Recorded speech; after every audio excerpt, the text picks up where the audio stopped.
Alright,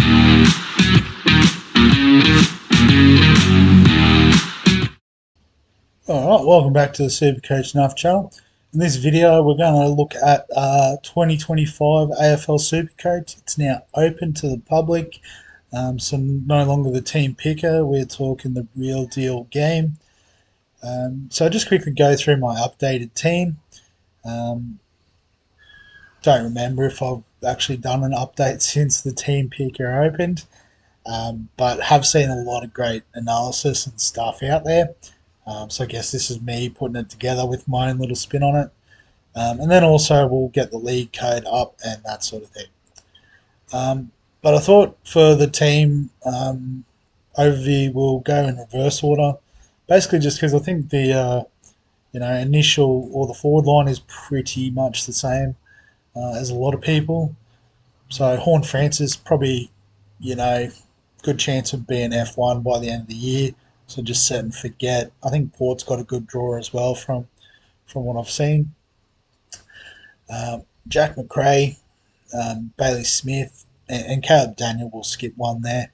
The former Bulldogs guys probably all got nice roles, despite having played a lot of forward time under Bevo. Philippou is, I guess, most people's candidate for the breakout sort of forward. Mid-forward, I suppose, playing more in the midfield. And then the cheapies, Hewitt, Erasmus, pretty popular. And then Sam Davidson, I've seen in a bit of analysis, he's a mature age forward. And I guess those sort of players do usually get a good run at the Dogs. So we'll back him in. And I've got Flynn in the ruck as that extra sort of ruck, which again I think is a pretty common manoeuvre there in the flex.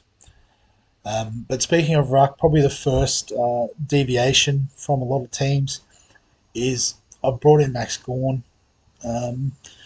He is quite old, but still I think fairly dominant ruck.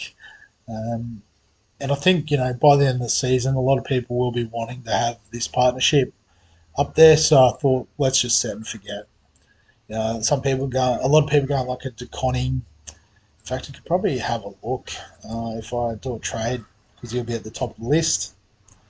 In terms of price, it'll be easy to get back. Just revealed the rest of the team there, but that's okay. So go by ownership. Yeah, so DeConning's number 2. They're at 32%. Sim's the top cheapie. Don't know if he's expected to get game time or not. A lot of people going with Darcy. Especially with the flex play, you can sort of have that risk reward of having someone who's slightly more injury prone in the ruck. English and then Gawn is only the 7th most popular. So at 13%, arguably pod territory, but in terms of, being the 6th most owned ruck, if you're not counting the cheapy guy. I just realised he's a bit cheaper than Reed, so maybe that's why people are doing that. I might make that trade too. Save the team. It's probably going to come up with the full team, but that's alright, we can go through it there anyway. So yeah, so Gawn and Sherry for me locked in. In the midfield, so I've gone fairly heavy in the midfield. Again, a little bit different. A lot of people probably going a bit heavier in defence. But I think there's quite a bit of value in the midfield. So trying to be a bit different as well. We can't all just do the same thing because all the experts agree that we should have these guys in the defence, that sort of thing. But I think this is where the point of difference could be. So I've got a couple of guns there with Butters, Brayshaw. Obviously no Bond, no Dacos. Dacos, bit of a interrupted injury pre-season. But yeah, Butters, I think, is going to be top 3 midfielder this season. So, Port, again, seemingly have a good draw. I haven't done any personal analysis on it. But from the reports, it's, Port and Freo also have a good run. So Brayshaw probably a little bit cheaper than Sarong.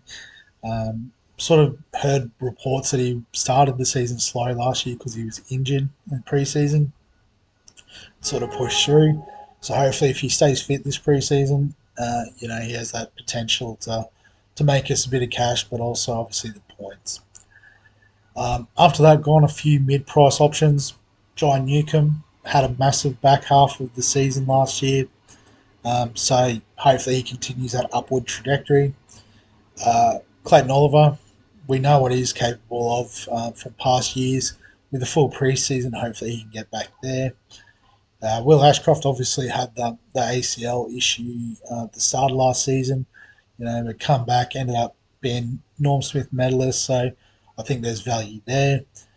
Peatling is probably the other one as well, bit of value, moved from GWS, I think it was, but should command a midfield position there at the Crows, which obviously then that 350 price tag is great value. After that, the high priced rookies, Smith, Levi Ashcroft, Allen, Draper, all pretty popular. And Bo Allen as well as a defender, couldn't quite fit him in the defensive line. So happy to plonk him there in the midfield bench. And so then the defence, obviously we've spent quite a bit of money through the midfield and ruck. So have cut back a little bit on defence, and no Sheasel, no Sinclair. Um, but I guess we've banked on James Sicily bouncing back this year, a bit like John Newcomb. Sort of the Hawks were on that upward trajectory at the back half of last season. Um, I did see, I think they've brought someone in that could free him up defensively. I forget the name. Um, is what I heard. So I was tossing up between him and Tom Stewart, and I've just gone with Sicily. Roberts, sort of had that breakout towards the back end of last year. If he can get the same sort of role under the new coach, I think he's value sort of keeper. Mills, back from injury, so it is a bit of a risk, but we'll roll the dice there. Copy and paste for Kadeen Coleman. We were going to get him in at about Mills's price last year, and then he's even cheaper this year. So as long as he can stay fit, I think he's in. Travalia and El Hooley, both popular cheapy options, alongside Bustlinger and Bice. So that's the team as it stands. Obviously, a lot of preseason to go yet. A lot of movement, particularly in the cheapy sort of category. But pretty big fan of this structure. As I said, set and forget rucks is pretty handy. Particularly, you've got Flynn as backup as well. So, you can do all the DPP stuff to get him in. I think, it's a pretty strong midfield to start with. Not ideal having so much money on the bench. Um, but I think, across the season, these guys will make money. So, and I think these guys have that potential to make money as well as get us a few points.